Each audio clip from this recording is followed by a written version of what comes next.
This was something I learned at Amazon. So at Amazon, we don't do competitor analysis.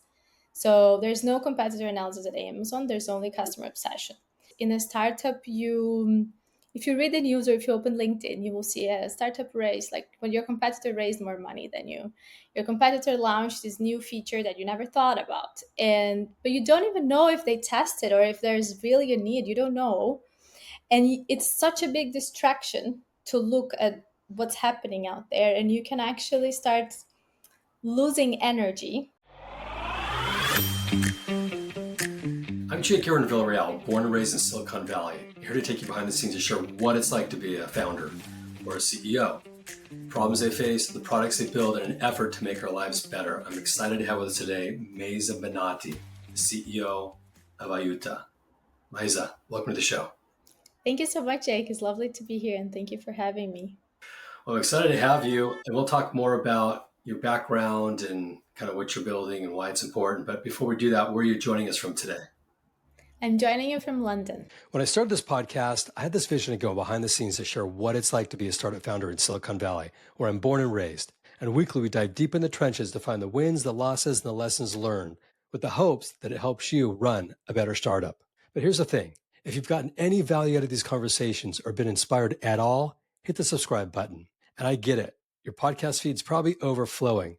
But to stay up to date what's going on in Silicon Valley, stick with us. Because at the end of the day, we're all just trying to build something that matters. And we're better when we do it together. So hit that subscribe button and follow us wherever you find your podcasts. Now, let's get back to the show. I love that area. Okay. Wow. Really cool. Well, we're a global show and have people calling from all over the world. I'm from Silicon Valley, but Silicon Valley is made up with everybody. So excited to have you join here.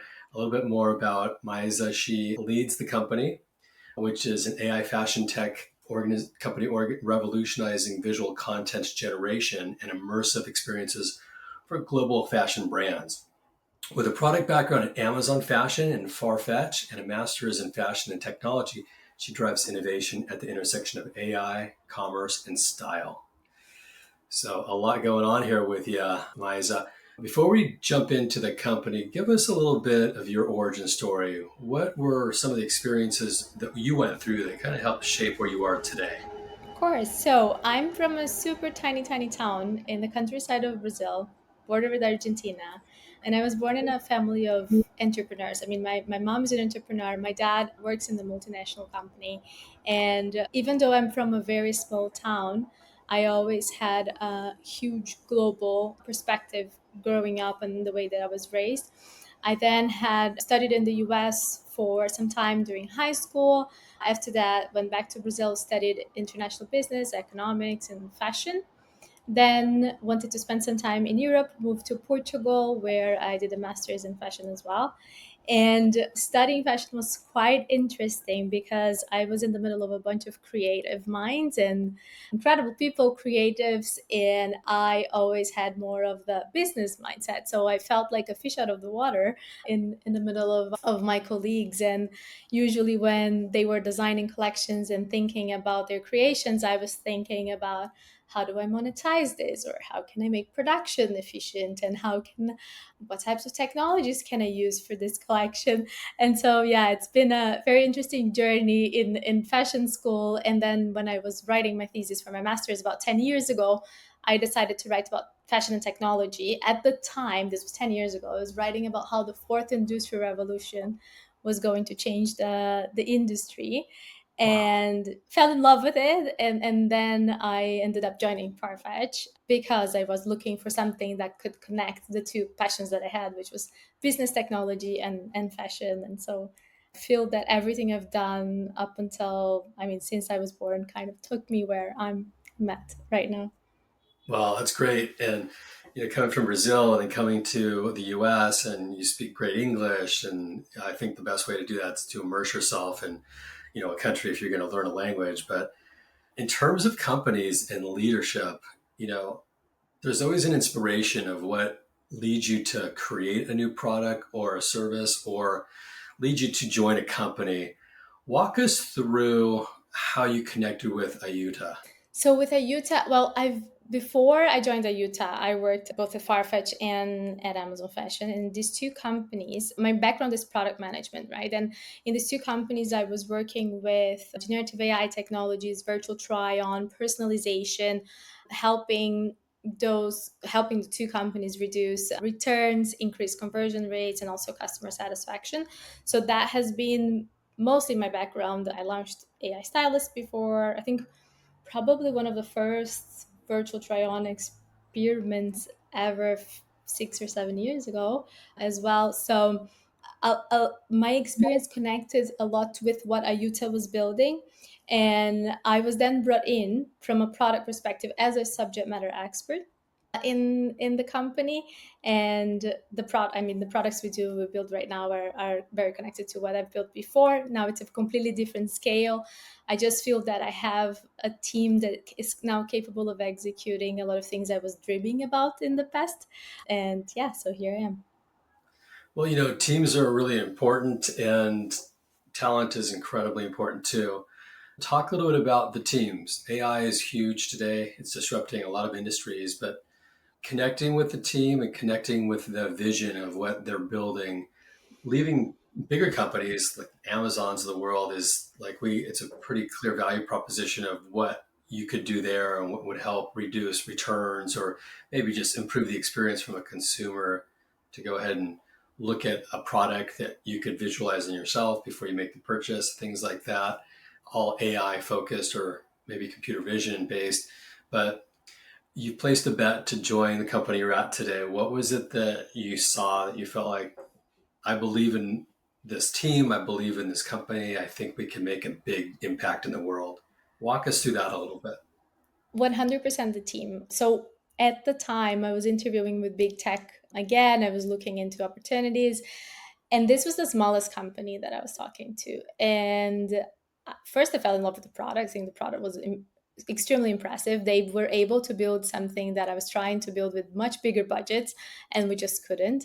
And then when I started interviewing and talking to our CTO, who's brilliant, and more people around the team, I realized, okay, I really want to be part of this group of people. And I think that's also exactly why our investors invest in us. Is it's really the team. It's a very special crew that I have here. Yeah. Well, technology is evolving, and walk us through how AI plays a vital part of what you're building, and where's the focus for the product? Because when I think of fashion, I think of models putting on clothes and then having pictures that you could look at and make a decision. Can I see myself wearing that outfit? And then, you click buy and that's a product. That's a consumer focused product.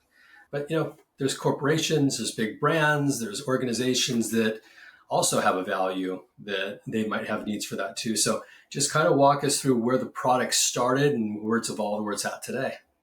100%. So when the company started, before I joined, they built an AI stylist that could help you generate your wardrobe from outfits of the day photos. And you could then mix and match different outfit combinations with things you own with new things that you want to shop. And so you would get styling ideas. It was a really fun experience. And the app was actually quite successful. It had over 1.5 million downloads. We reached 430,000 monthly active users. So quite of a nice engagement. But when I joined the company and I saw the caliber of the technology they built and how much corporations really needed that, we decided to serve corporations as well. And it was a strategic decision for faster route to monetization. So we adjusted things basically using the same platform. We have our own proprietary models, over 11 models. I think last time we counted, we were at 11, now we're probably at 15. And we then repackaged the solutions. And we first started helping brands improve personalization and immersive content generation, mostly because new generations, for example, Gen Z, right? They're really expecting fashion brands to be much more visual and deliver even motion experiences. So you can think of TikTok Shop, the rise of TikTok Shop, the rise of TikTok Shop, sorry, the rise of Instagram Shop as well. And in the meantime, fashion e-commerce remains exactly the same way as when it was invented. So the regular grids. And so the first products that we launched was really bringing the AI stylist that we created for consumers to fashion houses, to fashion companies as well, and everyone loved the product. So brands really, really liked it. We launched virtual try on with our clients now. The our ideal customer profile are fashion companies that generate over 1 billion in revenue, so they're quite massive. We then launched our product, and we have amazing metrics on engagement, on people coming back more because they see themselves on clothes, and 8% of customers shared the content generated on social media, which also shows a lot of super interesting engagement. But the reality is that that product was really a vitamin product, so a product that was helping our clients generate better customer experiences for them, but it was not a product they couldn't live without, right? And we started listening to our customer feedback, and they all started asking us, can you help us generate content? And then I'm thinking, what type of content are you looking for? They said, really content, like operational content, creative operations content. And we then started playing around with that area, and it has been a huge success. So brands are very, very excited about what we can achieve. But essentially, that content means generating content for marketing purposes, generating content for detail pages, generating videos, showing more angles of a product. So letting customers either see things on themselves or on a model that looks similar to them, being able to personalize the experience with a model. So right now, if you go into any fashion website, you will see that models are either skinny, tall, and usually Western looking. Now, with the types of solutions that we offer, you can actually, if you are a customer in Asia, you can see an Asian model. If you are a customer in Brazil, you can see more of like a Brazilian model with like body shapes and facial expressions that the customer is expecting. So there's a lot of really nice potential on scaling now content. And that's the journey we have been in lately, and has been a huge success. Yeah. When we look at companies, when you look at the products, it's solving a problem that's either saving you money or making you money or serving more value to their customer base. Walk us through who you're selling to in a company, Mhm. and what's the value proposition sound like? What are they getting? What are you delivering that maybe isn't out there today? Perfect. So what we have at AIUTA, so our AI solution, we are positioning ourselves as the operating system of fashion, and we have different buckets of solutions that serve different personas within a fashion organization. So we are very vertically focused on the fashion industry. So we build our models for fashion, but then those models, they can be reused for multiple use cases. And right now we have two buckets, and I can talk more later about how we're thinking about our roadmap. But the two buckets of solutions is this vitamin product that I mentioned to you, which helps a lot with retention, with personalization. And then we have our painkiller product, which is studio production. So studio production is a big pain for companies right now. There's a huge cost line in the P&L of companies. And what we want is to enable creatives in fashion companies to actually generate more with spending less, or at least spending the same but generating more content. So the value proposition really of studio is scaling content and also delivering content at much faster speed. So our personas for that product are really creative operation leaders, usually the leaders that would own the studio production or editorial production for a fashion house or a fashion company. And then our other buckets of products that I mentioned around AI stylists and virtual try on, there we're targeting product people that are looking into optimizing different parts of the journey of how can I help customers, how can I increase my AOV, so increase basket size by mixing and matching different outfits and showing customers different way that they can style things. Or for example, how can I reduce returns because customers can see how something's going to look on them? So depending on the metric that this product managers want to shift or to change, we have different ways of integrating our solutions in a white label way. So their customers don't know it's AIUTA, so it's purely white label, and we're just the AI visualization provider for that. So those are the key value propositions. Well, you showed me the product, and when I looked at it, it was amazing. I mean, I could see you, it was really you as the model, and looking at the different products you were trying on, and visually it looked as if you were like in person. And the technology has come around so quickly, and it's accelerated. It's incredible. When you look at the landscape, of competitors, like how do you, like you take like an Amazon who's got thousands of employees, but it really doesn't really matter if the talent's better at a small company versus a big company. You can maybe move quicker, you can, change direction faster. What is kind of your moat, or what is it that you have a head start in that you feel really good about? That's a great question. I have a very strong opinion about competitors. So our moat is we're vertically optimized for fashion. So we build for fashion. Fashion is not an afterthought. So when you look into these big Gen AI models or base models that are out there, or that even that smaller competitors use and they optimize on top of it, usually you will see things, for example, and I showed you visually before we came to the podcast, which is for fashion companies, logo preservation, details of prints and lace and the texture, that's extremely important. And state of the art Gen AI really loses that in the process of the generation. So texture can change, prints can change, even logos can change. And if you're selling a product online, it needs to be exactly identical of what you're going to get when you receive the product at home. So those little things, they're actually very big things for companies.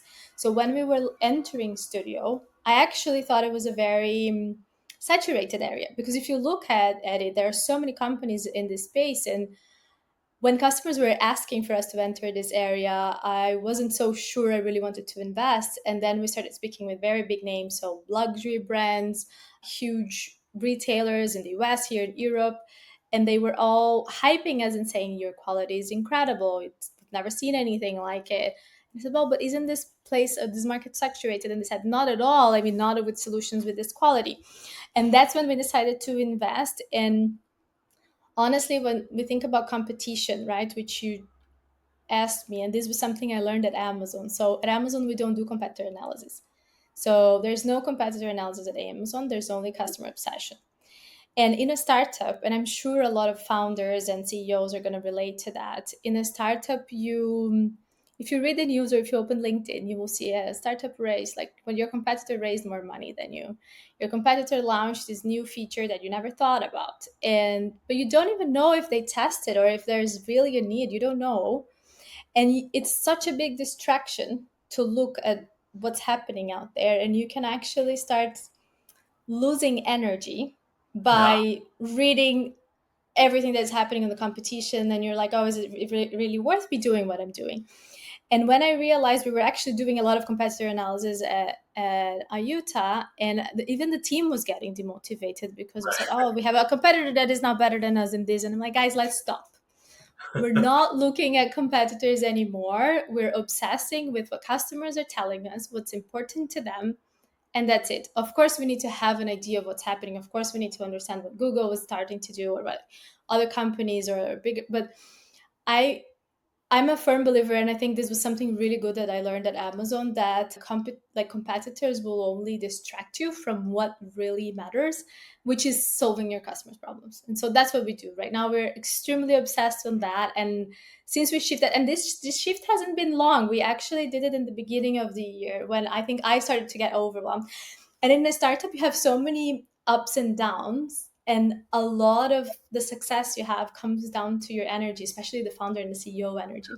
And so if you start getting distracted and your energy goes down, you're done. So you can't let distractions bring your energy down. So that's my positioning on competition as well. I'm a firm believer in, as a leader, it's not just what you say, it's how you look and how you feel, the energy you bring to a meeting, to the table for any event. That's so critical. And, where your Yes. energy goes, or wherever your focus goes, your energy flows. So if you're focused on the competition and you're feeling bad about it, it's going to drain you. So I agree with you there. It's such a critical aspect of leadership. And leadership isn't only about leading people or leading a company. It's also about making sure that you're finding the right people to join your company. Yeah. So, companies have different stages of growth. And as a leader, you have to evolve to manage that company at that stage they're in and find the right people that bring value to that company at the right time.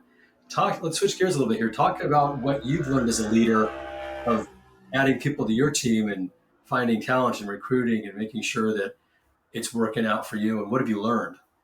This is such a great question. And I think I have also a lot of opinions about this and also learned with experience because I worked in three very different stage companies in the fashion tech space. So at Amazon, over 1 million employees. Then Farfetch, I think last time I was there, was we were close to 8,000 employees. And then AIUTA were tiny, less than 20 people, very small startup. And skill set, especially, and a lot of people that work right now at AIUTA, they come from big corporations. So I think 100% actually worked in bigger corporations, and so the skill set can be the same, but the relative weight of the skills in different stages of companies completely changes. So what's important, or some types of muscles you need to flex more in one size of the company versus the other, that's very very different spectrums, I would say.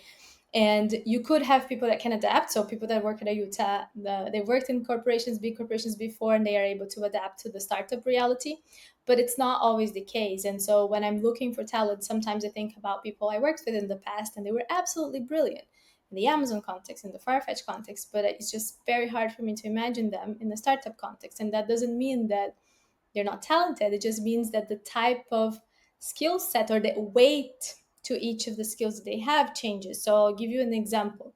At Amazon, I launched an A/B test, which was a copy A/B test. We just changed on the detail page an A/B test, the copy, like a small string, from passive voice to active voice. So it was a personalization test, and we wanted to, instead of say something in the passive way, we changed to active voice. Very simple. And that test brought to Amazon more than my annual budget for my whole area at Farfetch.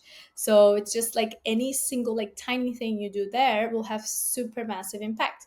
Now, the thing is, when you're doing that or anything that you want to change at Amazon, you need to involve a lot of people, make sure people are aligned, you need to have a lot of data, you need to be able to have a lot of research, convince all your stakeholders.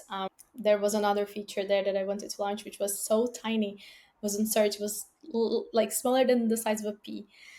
And I remember, I think I had to speak with over 100 people to convince them, and from director to VP levels to every sort of like different stakeholders, because so many different teams touch on search. And I left Amazon eventually. Yesterday I was browsing. I was actually needed to buy some stuff and I saw it and I'm like, 2 years later, it's here.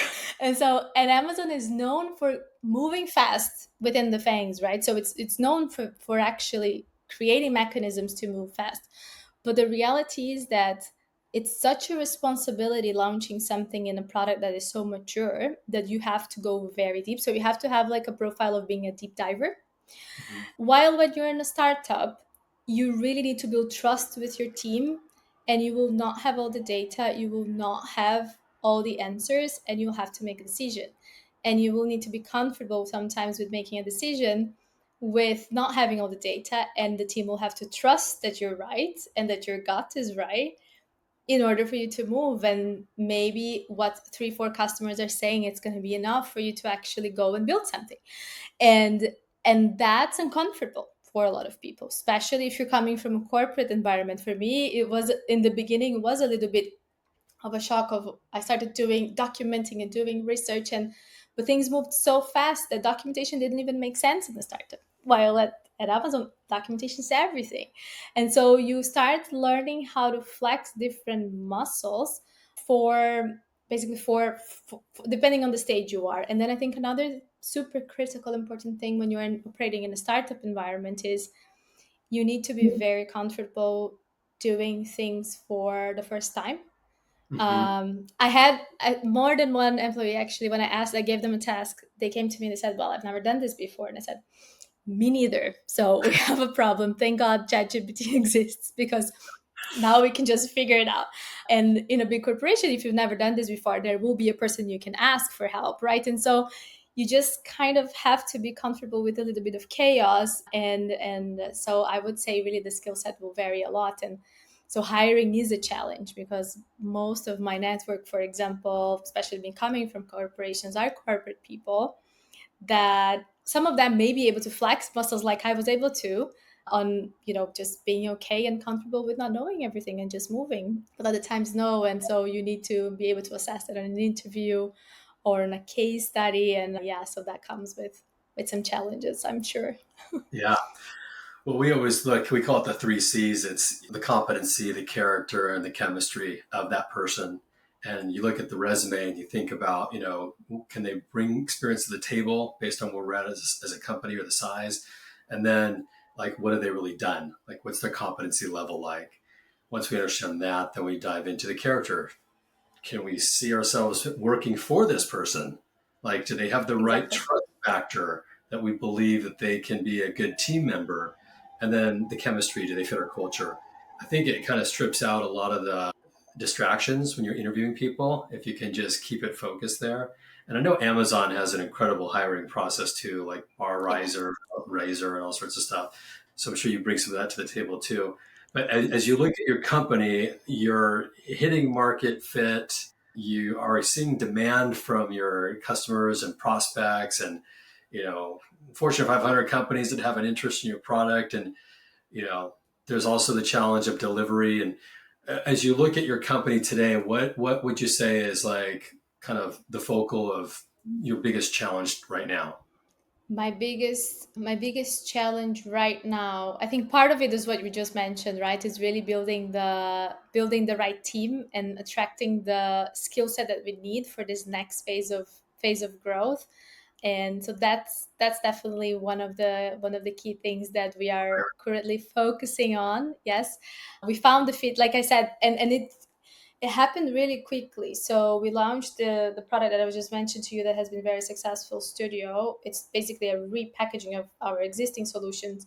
About, I think it's gonna be 4 months now. So 4 months ago, and I think we have 8 times more custom active customer calls now, or exactly. And the team wasn't prepared for that. So just for example, this week I onboarded, I mean, this past 2, 3 weeks, we onboarded almost 5 people to Wow. help with the load to prepare for September and for everything that needs to be launched before Black Friday, because Black Friday is also a big thing that is coming up. And so now we need to make sure that everyone is ramping up and prepared for that and the training. So, and another challenge that I'm facing right now, which I'm sure a lot of other founders will connect, especially B2B founders, is we were in the beginning of our B2B journey and CEO led sales fully. So I was leveraging my network, I was leveraging my connections and also my experience speaking the same language as the customers. So mostly I was driving sales. And so there's a lot of the sales process that was in my head that now we have to build a playbook. So we're onboarding salespeople. We need to be able to build a playbook. I need to be able to scale. So how do I replicate what I do with clients to be able to attract them with a team? And so that's something that I'm hands down, have a bunch of like documents in front of me here, and yeah, starting to work on building the foundations and the mechanisms so we can actually start now onboarding all the clients that are coming our way. Yeah. Well, what I like about your product, and we work with a lot of AI companies, is that it's very focused with a real deliverable and it's technology driven, where you're seeing demand from big, well sized companies as well as the consumer side. You have kind of both sides of the market, Yeah. which is really really cool. And I think companies look for that and hope to build it. What's on the roadmap? What are you excited? I mean, it sounds like you've got some really good technology now that is you're executing on. But if you look forward 12, 18, 24 months from now, what do you see there that's coming? So many exciting things, especially because my background is product. I'm so attached to the roadmap and to how we're going to build it in the next step. So we, like I said, the proprietary technology that we have, so our own models, they are quite flexible in terms of how we can use them, right? And so we need to build now this proposition and how we sell each one of them. Of course, there are some technology elements as well to it, but one of the two buckets that I mentioned to you, we already have, we're selling them, but now the next stages are entering marketing as well. How can we support content marketing, social media marketing, and help the marketing team scale content? The other super interesting area that we're looking into is design. How can we help designers actually design faster, create more, and scale designs.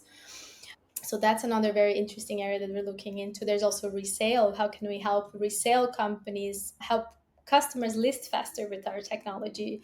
Because you can, from a very scrappy photo, create a full listing, create all the descriptions, and I have a lot of items in my wardrobe that I wish I could sell, and just the fact that I have to think about listing all of them, I just don't.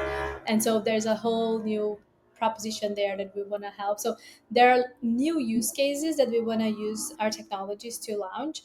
But then there's also something else that I'm planning more towards the end of next year. We're now starting to think about it, which is building tooling to scale for not only the ICP we have now. So right now we're focusing on companies that generate over a billion revenue, but to provide tools like Canva, for example, that anyone can go create an account and use our technology for content creation in social media, content creation for fashion, e-commerce, smaller brands actually they have much higher content costs. So for you to have an idea, bigger corporations like Farfetch, for example, or even Amazon, for you to produce an item, so an SKU, for it to go live, it costs around between $40 to $100.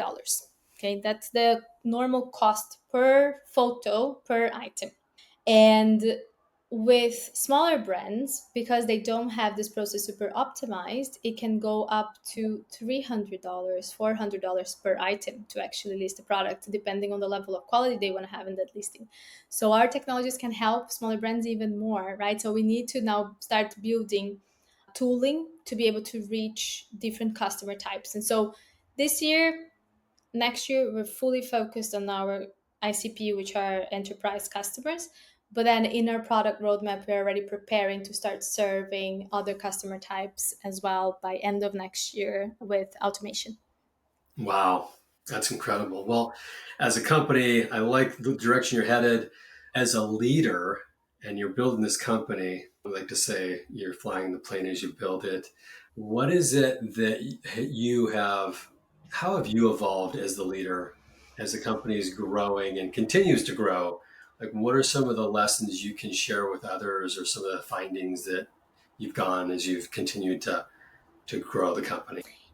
I'm a person, I think, especially having worked in product before, I listen to everyone. I like to listen to everyone's opinion, and I like to understand perspectives of everyone and why people think the way they do. And I'm blessed to have an incredible board of advisors. They are extremely high caliber entrepreneurs. They were ex CEOs of companies of over 100,000 people. So I'm very, very blessed to have them around me.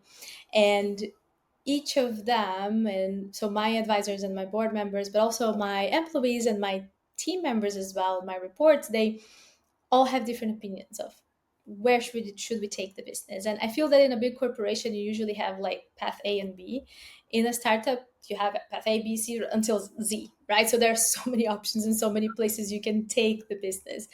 And so throughout the whole journey, I receive a lot of advice, a lot of feedback, a lot of directions. And what I learned as a leader throughout this month that I've been working on this is that advice is incredible, especially from people that have a lot of experience, but you're the only person as a CEO that has the full picture and that has the understanding of everything that is going on. It's only you, no one else knows everything that is happening. And you are the only person that also understands the actual challenges that you have. And so I learned how to take advice, hear advice, but also follow my gut and my instincts of what I believe is the right direction. It's still a process. I'm still learning. It's something that I need to evolve. But yeah, trying to look into opinions and noise and what's really helpful for the stage we're in now. That's definitely an area that I'm evolving, and I'm definitely growing a backbone, I can tell you, in that area too, because it's just super needed. So Yeah, yeah. that's really great to hear. Yeah, I'll just share a quick story. We ended up getting acquired. This is a while back when I had our previous company. But before we did that, we were talking to a lot of consultants who were telling us how to position yourself and how to do this and how to do that. And at the time, one of my co-founders was he'd gone through this before, and he was more confident in not taking all the information in and going with it. Where I was like, okay, if that's what they're saying, let's write it down and do it. And he's like, came to a meeting one time, and at the end of it, he said, we just want to have a little time for ourselves as the founders. And so we were sitting around the table, and he's like, everything that we've heard is great, but it's our company, and we're the ones that are either going to live or die based on the decisions being made. Exactly. We're paying them to help us, but it's our company. So we need to have the courage to step up and decide what we want and take that action. And we did. We didn't follow the direction of any consultants. We just took our own path, and it worked out great. But just because someone's a consultant or a mentor or board member, they're not in your shoes. you know, Exactly. Exactly. And also, they don't have your experience, understand the industry. And so sometimes I get amazing advice that would work maybe in other types of industry, but in fashion, it's not like that. And then you have to kind of put into perspective where the advice is also coming from. And yeah, so that's definitely something that I feel I'm growing a lot and I'm learning as I go. And it's a process. I don't think it's something that I I mean, I admire your co-founder, but I think it's a process for you to be able to clean the noise and understand what is noise, and what is advice. Because otherwise, and I actually saw myself in the situation in the beginning of the year, but there were multiple directions we could go, and I felt I was being pulled by different directions, and I was static in the middle. So I wasn't moving, and then I realized, no, like I need to move, and yeah, this means that I'm gonna make some people unhappy, right. and I need to be okay with that. And so that has been an emotional growth journey for me as a leader, for sure. So that's the backbone. It's okay to make Exactly. people unhappy because you're Yeah. making the right choice. But as a leader, you got to make decisions too. Like you got to make 100%. decisions and learn and evolve and keep going. So sounds like you're on a great path. I love what you guys are building. If anybody wants to find you or find IUTA, where do they go? So you can go to our website, www.iuta.com, or you can find me on LinkedIn. So Maisa Benatti, CEO of AIUTA. I think my name is pretty rare, so it's quite easy to find me on LinkedIn. Got it. That's great. And just for the listeners that don't know how to spell IUTA or IUTA, I don't have my glasses on at the moment, but AIUTA.com, right? Exactly. And fun fact, it means assistant, help in Italian. And so that's how the company started. It was a fashion assistant, and it starts with AI, which is the soul of the company. So Oh, I love that. Makes total sense. In Spanish, it would be ayuda, but yeah, it's exactly, very exactly. Yeah. cool. Well, that makes it easy to remember. Well, I want to thank you so much for coming on the show. I appreciate your time, and for all the listeners for listening, I appreciate your time too. I'm your host, Jake Aaron Villarreal, signing off for now, but can't wait to catch up with you on the next episode. Until then, the world, take care. If you like what we're doing, don't forget to subscribe. Leave a review on Apple Podcasts or wherever you listen. And follow us on YouTube, where we go behind the scenes to learn what it takes to be a startup founder.